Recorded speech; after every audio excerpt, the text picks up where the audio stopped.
This is what you might have missed on BCSN's Sports Nightly.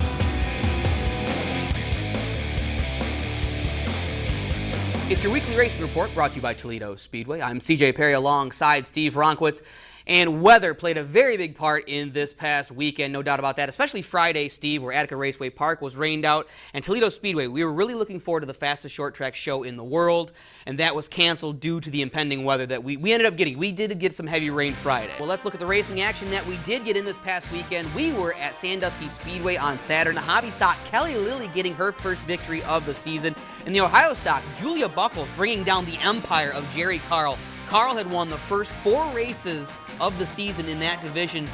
She built up that lead. Carl tried to furiously track her down, just ran out of time. Julia Buckles gets the victory. Well, Buckles give her an awful lot of credit. She let the traffic that was behind her dictate what was going to happen, and that's what happened to Carl, is he could never catch up. She got out to such a huge lead. You could see the lead. It was shrinking, but so was the amount of time, and she was able to hang on. Good for her. In the street stock division, Colin Penn, we were impressed with this guy all night long because he had a lot thrown at him, whether it's cautions, whether it's other racers, you know, Mike White in that division, some of these stout racers. But Colin Penn picking up his first victory of the year, that was a great bit of racing by him. It was, and anytime that you look at the street stocks out there at Sandusky, it's a great group of guys, a lot of very competitive racing. The cars look good, they run well. It's a lot of fun. In the Buckeye non-wing super sprints, you talk about a division in the most interesting race of the evening.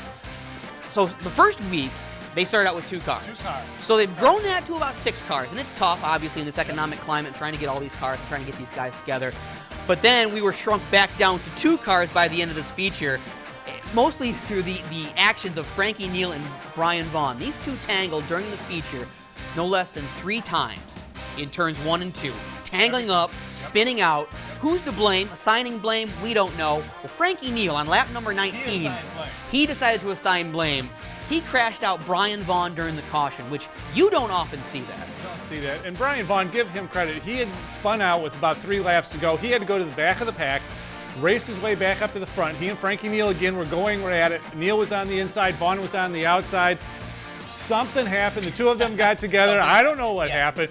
They got together, and as you said, they come around during the caution, and Frankie Neal makes the hard left-hand turn right over the top of Brian Vaughn. Absolutely rolled over his tires. Brian Vaughn took a hard right, smacked into the wall. To Vaughn's credit, he didn't get out. He wasn't, stomping around. We don't know what happened back in the pits. Maybe something happened later on. Maybe there'll be existing bad blood, but it was an amazing sight. Usually don't see that. And in the end, Donovan Daniels picks up the victory. The modified division probably, like we said, the stoutest class at Sandusky Speedway. They had 16 cars, so a pretty good field. It was all Joe Morissette and Joey Wyckoff up top. And Joey Morissette, to his credit, restart after restart, caution after caution, and in the end, he ended up blowing the field away.